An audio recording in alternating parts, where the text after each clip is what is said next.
I'm back.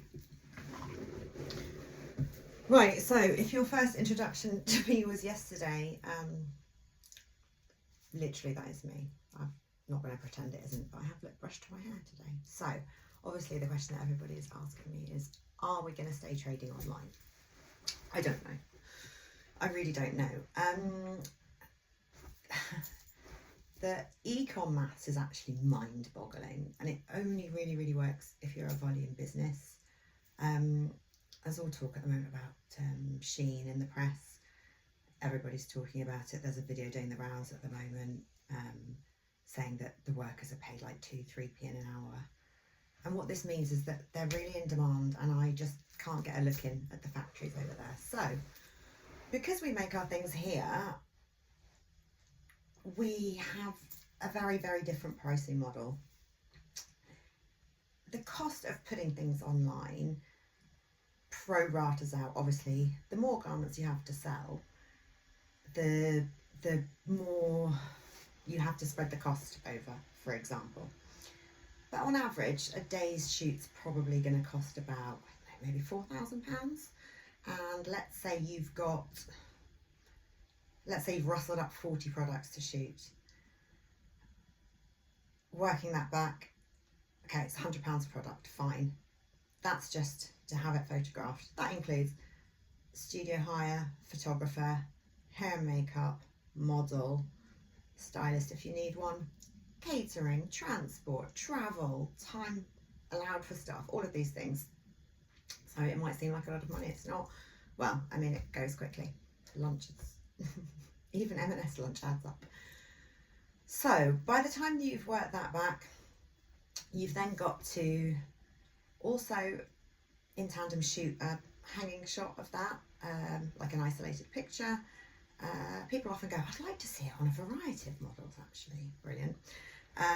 Then you have to do a write-up for the product, so make it live online. There you go. So that's that product. It's cost us, let's say, £150 to put it online. I haven't marketed it yet. To get that product out there, you can either or gift some of them to people, right? I mean, that sounds nice, work with influencers. In reality, to work with an influencer, they want, let's say, £1,500 for content that they're going to go and film a reel or something like that. That's if they have any, good engagement and a following. Then, on top of that, not only do they want to be gifted the product, paid for their time, fair enough, it's their job. They also want you to provide them with a discount code. So let's say Sally10. Sally10, she gets 10% off. So all of the products you're selling through Sally, you're taking 10% less for. On top of that, she wants a kickback for everyone you've sold off her back. So if I can make a dress for £10 and retail it for £140 and I have 500 of them, brilliant. I've got lots and lots to sell. I've got loads to gift. You know those dresses you see on every single influencer? You look around, you go, she's wearing it, she's wearing it, she's wearing it. We know they haven't paid for these dresses. Let's not, I'm not saying all influencers charge this, but, this is apparently the standard going rate. Fair enough. Business model wise. All that means is that you are paying for all of these people to be gifted that one dress, right? That's built into the price. For you to see it and think, I want to look like these 15, 25 people. That's really valuable for a volume business. I don't have, nor do I want to have, that many of a product to shift that they can just be flying around. It's funny, actually. There's some brands I'm not going to name drop because it's not that I'm being shady, but that they have a couple of brands who are, British, maybe in a similar area to me. They have their client bases. Obviously, they're much more successful than me. That's not the issue. But wherever you go, there will be a handful of people wearing one of their signature garments, right? There's a couple of them. It's not just one. And I used to wonder, wow, will that ever be me? Will I ever walk into a party and be in like a sea of matching Wanderlust skirts? And I was actually out on Saturday night. I mean, these signature things I'm talking about have been around for years now. It's not the Zara polka dot sack dress either. But I looked around and thought, it's a lot of people with no imagination. And I don't know that that's my customer base. I don't know that people who need to see the same dress 25 times and go, yep, that's me. I don't have an issue with wearing the same things over and over and over again, right? You'll see me, I mean, people probably think I own 5 or 6 things. I've got loads of clothes. But of those 5 or 6 things, there are certain things that I put on, I rock up, I feel good, I look good, representing, and I like knowing that. And I'd be sad if everybody else was wearing that exact same thing, right? I don't want to make enough that everyone wants to wear that exact same thing. And I also don't want to cater to a market of people who want to be that exact same thing. That's why, although my mother pointed out the other day, always a bit of shade from mummy. It's possibly because I don't have any puff sleeves. Apparently I'm missing a trick there. People want puff sleeves and I won't do them.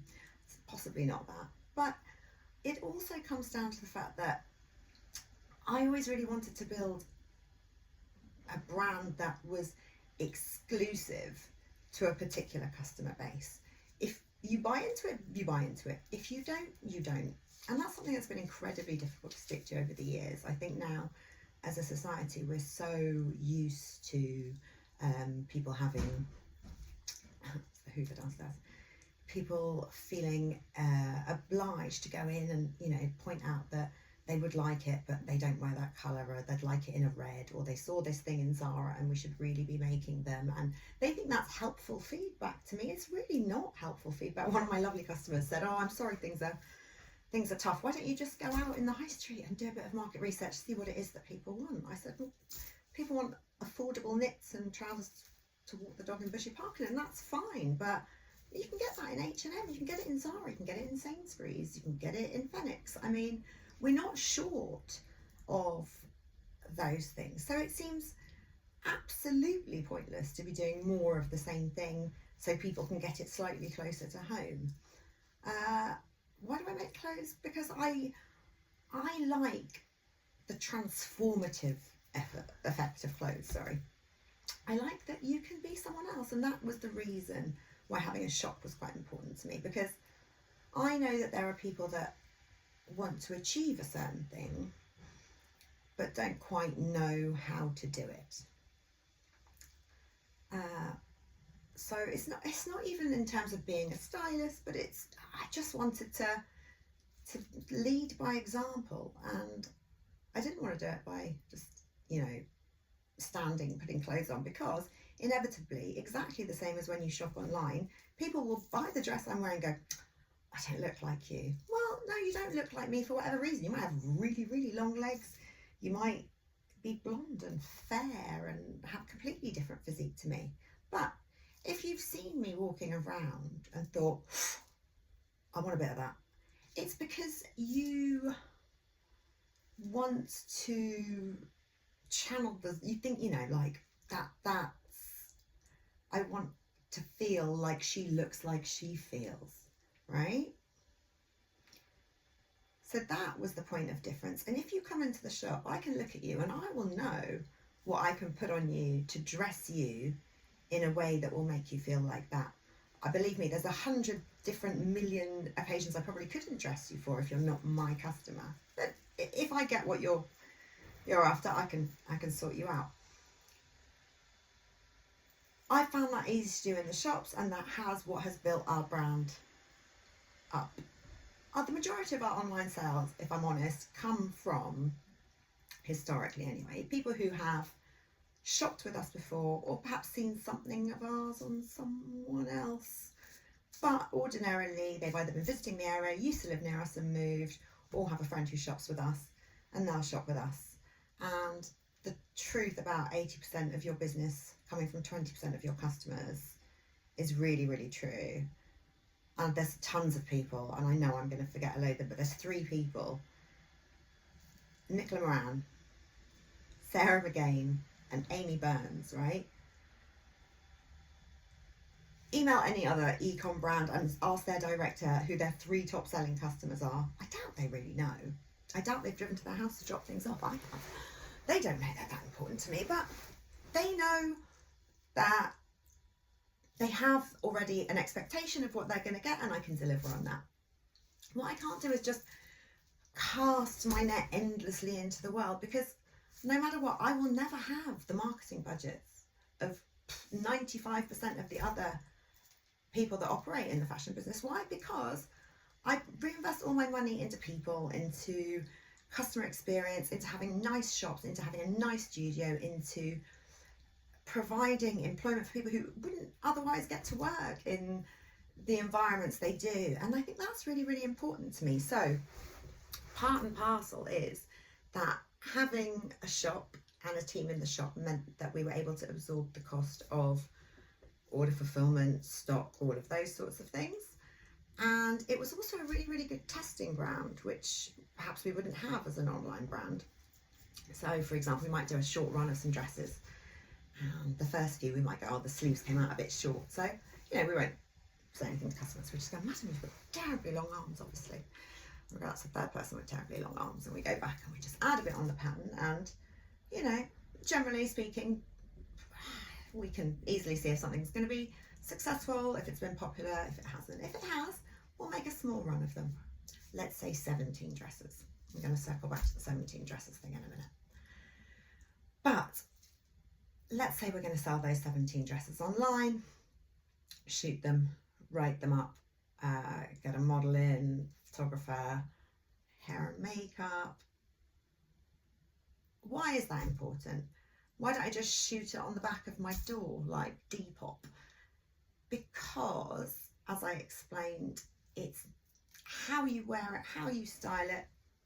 I think one of the issues was that over the years, as people gravitated more towards athleisure wear and COVID, and people stopped going out and people wanted much safer wardrobes, a lot of our styling choices came around how you can, I was say modify, but I was looking for the word modest. No, how you can make some outlandish pieces much more wearable with a jumper. It's fine. Waffling now. But all of this ties together. But the shop and selling the core of Wanderlust has always been at the heart of the business. In order to continue online, I've got 2 choices. I either have to put the prices up massively, or I have to wait for a slot in the Sheen factory where they're paying 2p an hour and have a load of stuff manufactured there. I'm not saying neither of those things could happen, they might. But it's a very, very, very overwhelming marketplace at the moment. And it's just the competition, there's just loads and loads of competition, and that's fine. I don't actually know what the future holds, which is a bit shit. But I worked everything out over the last 8 years to go from a shop opposite the petrol station near my house to having the most phenomenal flagship store in Westfield, although that's going to be the undoing of me at this point. I would like to continue online, and I would like to serve the people that want to continue to be a part of our journey if possible. And if not, I mean, look, I can be a vlogger now. Just got all this time to sit around and chit chat. Anyway, let's call it the end of an era.